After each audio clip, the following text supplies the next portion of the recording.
Hello friends, welcome to Rise YouTube channel. My name is Tanma. In today's Prelims Bite session, we'll read about India's merchandise export. See, in today's The Hindu newspaper, there is one important article in page number 1. India's good export hit record high $45.2 billion in May. Trade deficit widened. Okay, so this article appeared in today's The Hindu, and based on that, we have taken this particular topic in our prelims bite session. Now you can ask why I choose this particular topic. For that we need to refer previous year question. This is a 2023 previous year question. UPSC specifically asked about export sector. Okay, India account for 3.2% of the global exports of good. So this statement is already come. Okay, so if you read this article and go a little bit further and see some of the what is the export related data, what are the major product India export, what are the major product India import.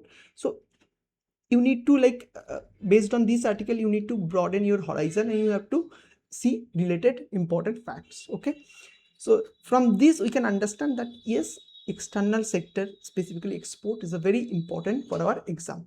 Okay, so we'll prepare accordingly. And in this case, if you just know that this 3.2 data is wrong, just if this fact is clear to you, then you can easily come to the right answer, that is D. Statement 1 is incorrect. Okay, so let's move to our topic of the day, that is India's merchandise export. First we'll understand context, then we'll see some core concept.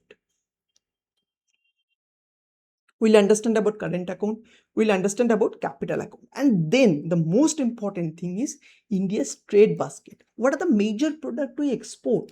What are the major product we import? So we need to have a clear idea, and its implication on macroeconomic parameter we have to also see, specifically currency depreciation part. Okay, so starting with the context, recently Ministry of Commerce and Industry published data in which Ministry highlighted that India's merchandise export hit a record high.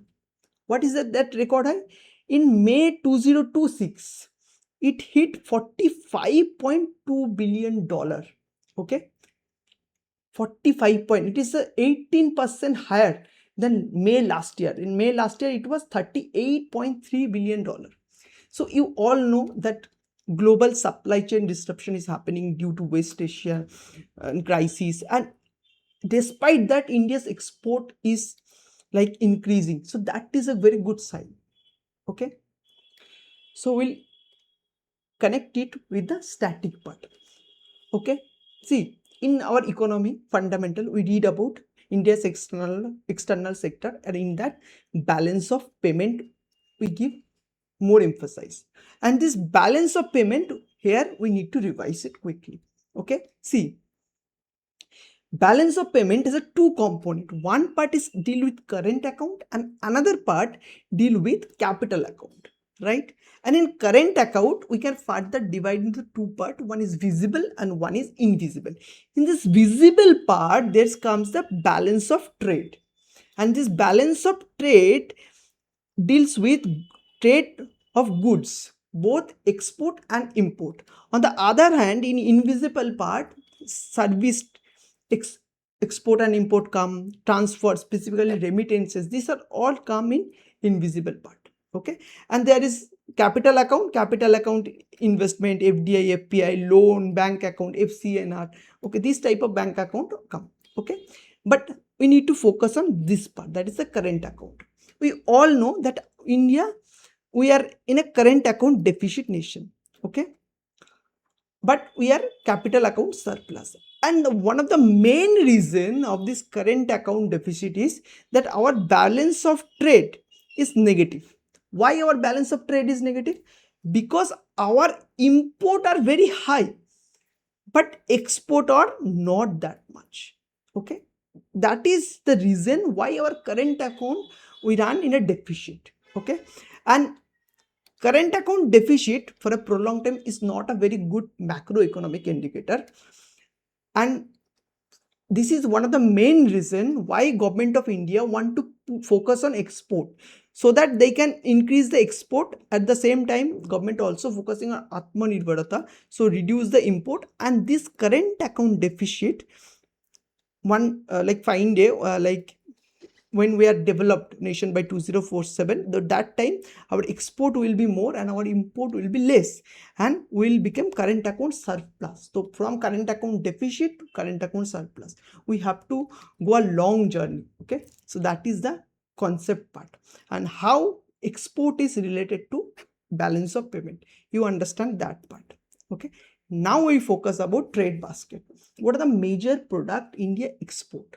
Okay, see, one of the major product we export is engineering good. Okay, then petroleum product. See, you might think that we are one of the major importer of petroleum, crude oil. Then how we can become the petroleum product one of the major exporter? That is the case. We import crude oil, then we refine it in our refinery, then from there multiple product to develop, and that we export. So petroleum product is one of the major export item. And then gems and jewelry, India is known for it. Okay, at the same time electronic goods, organic and inorganic chemical, this product we also export. Okay, and in major import, we all know that crude oil or petroleum is one of the major import. Our like total crude oil requirement, 80% are made through import. Okay, we don't have the enough capacity here. Okay, at the same time we also import electronic goods, golds, machinery, coal, specifically the coal which is needed in thermal power plant. Okay, steel power plant, coke. So this type of high grade coal is also required. Okay, so this is our trade basket, and I have already told you that how it is important for our macroeconomic stability. That in recent day we have read in multiple time in newspaper, there's a rupee depreciation, foreign capital outflow is happening from India. So if this export increase, so our foreign exchange reserve will also increase. Okay, so as a result we can arrest currency depreciation. Okay, so this is one of the main thing. And also, like, if rupee depreciation happen, this also help to boost export. How? Because it will make our goods more cheaper in the foreign market. So that is one of the main advantage of rupee depreciation, because it directly improve our export. So experts are also pointing out that this can be one of the reason, that because our rupee is depreciating, that is one of the reason our export is increasing. Okay, so I think this is clear, the fundamental as well as India's trade basket, what are the major product we export. And if you have any question about this particular topic, any clarity issue if you have, please let me know in the comment section. Okay, thank you so much student for attending this particular discussion, and all the very best for your upcoming exam. Thank you.